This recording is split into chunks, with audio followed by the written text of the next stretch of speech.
How's it going, everyone? My name is Venture, and in today's video we have Mando and Grogu's N-1 Starfighter. This set was released on January 1st of 2025 at an original retail price of $29.99 USD. It is given set number 75410. It is rated for ages 4+, has 92 pieces, which means that this is a 33-cent per piece set. Taking a look at the back of the box shows you every single thing that you will build inside, as well as some of the play features, and this set's highlight, teaching your young kids how to build Lego. Now, opening up the box is quite an easy experience. Simply pushing these two pull tabs here, then pull to reveal the contents of your box. Now, inside of your box, you will find a total of 2 instruction manuals, 2 numbered bags, and lastly, this unique, largely molded piece. Now, if you are a parent of a young child, say within the age range of 4 and up, you might be wondering, how easy is this set for my child to actually build? It is incredibly kid-friendly, with them only ever asking you to pick up a maximum of 3 to 4 bricks at a time, and they show you step by step how to build this set. They really do try and teach you how to build. Now, if you are worried about choking hazards for this set, Lego pieces are intrinsically small.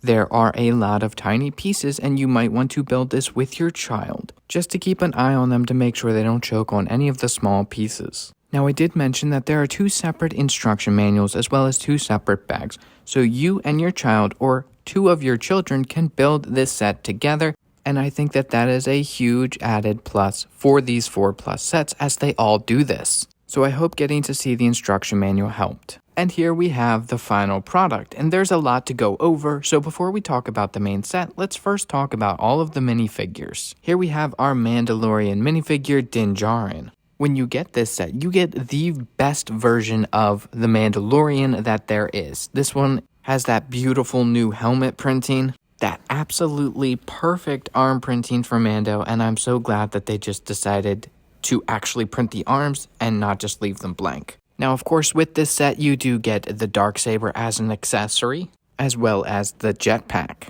Now, hidden underneath of that jetpack is some more fantastic printing on his back. Now, this Mandalorian minifigure actually does come with the real printed face underneath, instead of just a standard blank black minifigure head. If it were any set other than a 4+ set, I would advocate for including the hairpiece, but since it is a 4+ set, I can understand them not including it, so that way little kids don't lose it or again choke on that piece. Here we have our next minifigure, being Grogu, or the child, or Baby Yoda as most people call him. He is no different than every other set we have ever seen him in. Although I am surprised to see him in the set, considering how small of a minifigure he is, and again, choking hazards. For our last minifigure, we have R5-D4, a brand new and exclusive astromech droid to this specific 4+ set. He has a fantastic red and white color scheme with some nice blue highlights. Now, unfortunately, there is no printing on the top of the head here, nor on the back of the astromech. Lego, please put back printing on astromechs that aren't just R2-D2. Now, Grogu does come with a brand new buildable hover pram for the minifigure scale. Now, it looks alright for the 4+ age range, but how does it stack up against the other buildable hover prams that we've gotten in the past? Now, from left to right, we have the UCS buildable hover pram, we have the hover pram from the Bark Speeder Escape, the hover pram from the buildable Grogu with hover pram, the buildable character set that came out on January 1st, as well as the one from this set, Mando and Grogu N-1 Starfighter. Now, most of these are very similar in size, except for the one from the buildable Grogu with hover pram set. Now, the one from this set obviously feels the least accurate to what we see in the TV series, because of it being from a 4+ set. And that's perfectly okay. It fits for the age range that it's for. Now, while we haven't gotten a bad buildable hover pram, my favorite is probably going to be the one from the buildable Grogu set. The next thing we're going to talk about is going to be this fuel station here. So at the end of it, you do have your fuel gun, and it's attached to this really nice bendy rubber piece, so it is quite poseable, but there are some issues when you go to pose it in certain ways. On the box, it shows you that you are supposed to attach this to the top of this droid's head, so that way it can fuel up the N-1 Starfighter. Like I said, it is flexible, but only to a certain degree. Either something's going to pop up like the actual fuel canister, or your droid is going to get knocked over. Here's some footage of me trying to set up a shot for this review, just trying to get it to work to take a picture. Now granted, this is a toy, yes, but if I'm getting frustrated just trying to get a picture taken, a child might get frustrated that they can't do what is advertised on the box easily. What if you have a minifigure do it instead of a droid?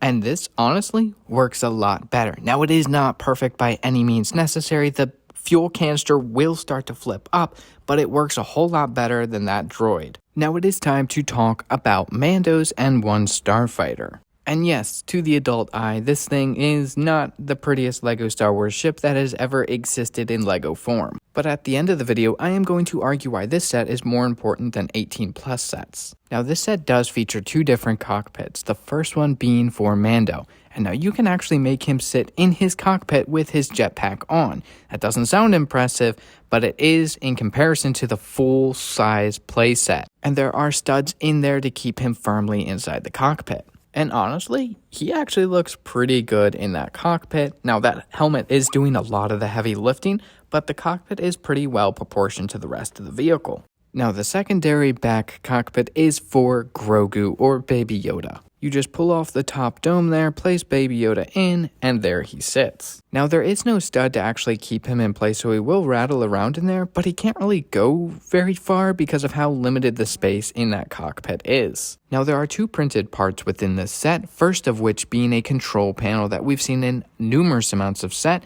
in the first cockpit for Mando. Now the second of the print is going to be on this engine piece here, which was a sticker on the larger playscale set, and it does look quite nice printed. Now these thrusters or engines on the side here are not secured in place, they can actually free spin 360 degrees around. One thing LEGO could have done to fix this is simply taking these 2x3 plates and place it on the underside of each engine to keep them in place. Now with those plates in place, they will still move a little bit, but it is to a much lesser degree than it was before. Now another play feature that is a huge missed opportunity on this set is a place to store the Darksaber. Now LEGO could have simply just added one of these clips here to the underside of the ship to allow for the Darksaber to be stored on the ship itself. They do this on a lot of other playscale sets, and I'm not sure why they skimp out on other sets. Just put in places to store the accessories. Now this is the third Mandalorian N-1 Starfighter we have ever gotten. We've gotten a microfighter and a full playscale size.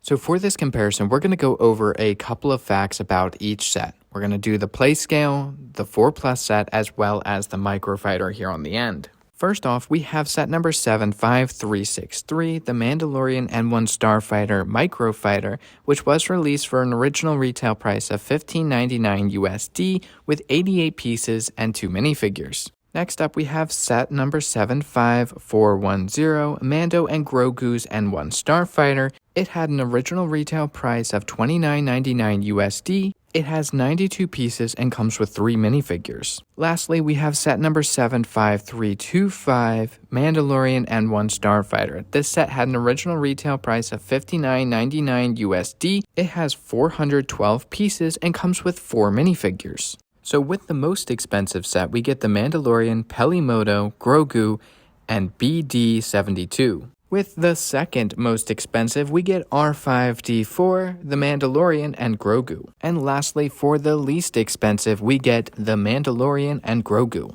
So aside from the differences that are obvious, like piece count, minifigure count, price, and overall size of the builds, what are the differences between all of these different sets? Well, for instance, on the full size, the cockpit has a hinge on it, and there's a stud to place Grogu on so he doesn't rattle around in that cockpit. Unfortunately, with the full-scale size one, you cannot put Mando in the cockpit with his jetpack on. You must first remove the jetpack so he can sit all the way in and the window of the cockpit can actually seal properly. With the full-size one, you actually do get a storage compartment for all of the accessories that Mando has.